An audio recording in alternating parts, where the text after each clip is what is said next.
animal stories. The story of Melvin the Moose.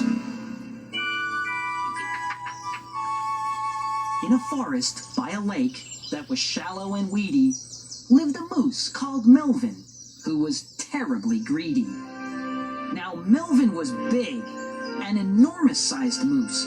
He had skin that was wrinkled. Some would say it was loose.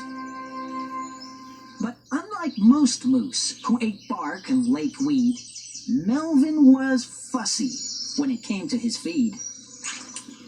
His problem with eating had started at school, when other animals' food had made Melvin drool.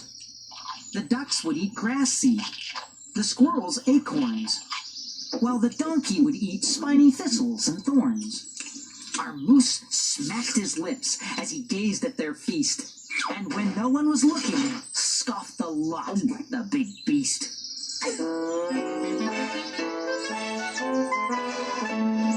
For Melvin the moose just never would eat aspen and spruce, like a growing moose should, for the food of his friends always looked more appealing. So that's what he ate, but his friends called it stealing. "And his mouth is so big," cried the ducks, "when he bends, he eats all our grass in a moose-feeding frenzy." The animals gathered and had a big meeting to discuss poor young Melvin's uncontrollable eating. "It seems very clear," said a thin owl looking glum, "that he needs to stop putting our food in his tum. He's out of control. This problem won't end until the right food is enjoyed by our friend. Perhaps we could make up a list for the moose. We'll write out the things he should eat," said the goose.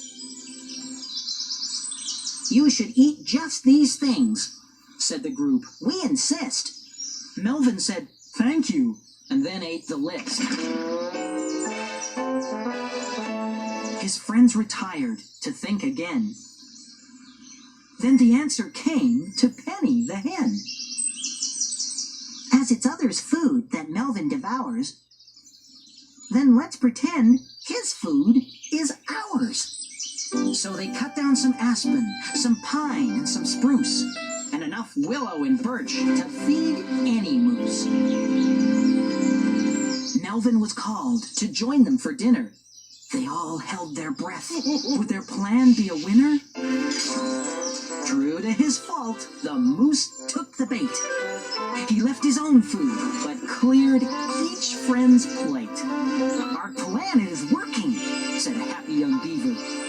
As Melvin ate all in a moose-feeding fever, he licked the plates clean, well, all but his own. Then Melvin sat back with a long, happy groan. "Why, I'm no longer hungry. I couldn't eat if I tried. For the first time in my life, I'm most satisfied." "It's because," said the owl, "it's the right kind of diet. We knew you'd like moose food. You just had to try it." They explained what they'd done. Melvin wasn't offended, for at last he had eaten what Mother Nature intended. For what's good for the gander, the duck, or the goose may not be nutritious for a wrinkly moose. Now Melvin eats lots, and from his own plate. So all is now well, and the owl put on weight.